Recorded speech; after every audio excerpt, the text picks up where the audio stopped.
Corona काल में भारत पर कर्ज तेजी से बढ़ा है।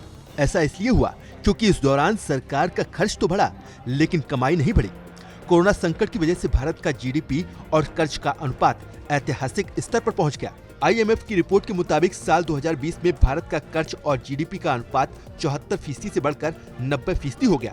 2020 में भारत की जीडीपी 189 लाख करोड़ थी, जबकि कर्ज करीब 170 लाख करोड़ रुपए था।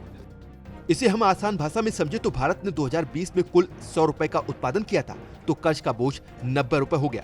हालांकि IMF ने यह भी कहा है कि जिस तरह से भारत की इकोनॉमी में रिकवरी आई है, उससे कर्ज और जीडीपी के अनुपात 10% घटकर 80% पर आ सकता है।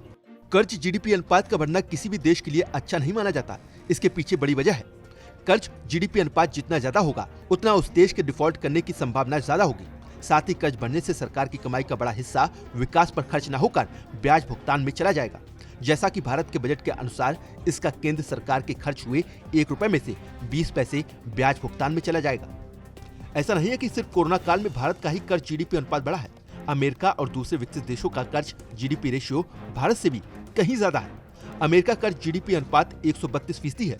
यूके का कर्ज जीडीपी अनुपात 110% है। चीन का 70%, जबकि जर्मनी का 69% और इंडोनेशिया का 43% है। यानी भारत ही नहीं, दूसरे देशों ने भी खूब कर्ज लिया है। अब आपको बताते हैं कि दुनिया के बड़े कर्जदार देशों पर कितना कर्ज है। सुपर पावर अमेरिका पर इस वक्त सबसे ज्यादा कर्ज है। अमेरिका पर 21,465 अरब डॉलर का कर्ज है, जबकि जापान पर 11,788 अरब डॉलर का कर्ज है। चीन पर 6,764 अरब डॉलर का कर्ज है। इटली पर 2,744 अरब डॉलर का कर्ज है। फ्रांस पर 2,736 अरब डॉलर का कर्ज है, जबकि भारत पर 1,851 अरब डॉलर का कर्ज है। वैसे कर्ज लेना कोई गलत बात नहीं होती। दुनिया के बड़े बड़े देश और कारोबारी कर्ज लेकर ही काम करते हैं, लेकिन दिक्कत तब होती है जब जीडीपी ना बढ़े और कर्ज का बोझ बढ़ता जाए। वैसे भारत की इकोनॉमी कोरोना संकट से उबर रही है। चालू कारोबारी साल में तो 12% तक जीडीपी ग्रोथ का अनुमान है।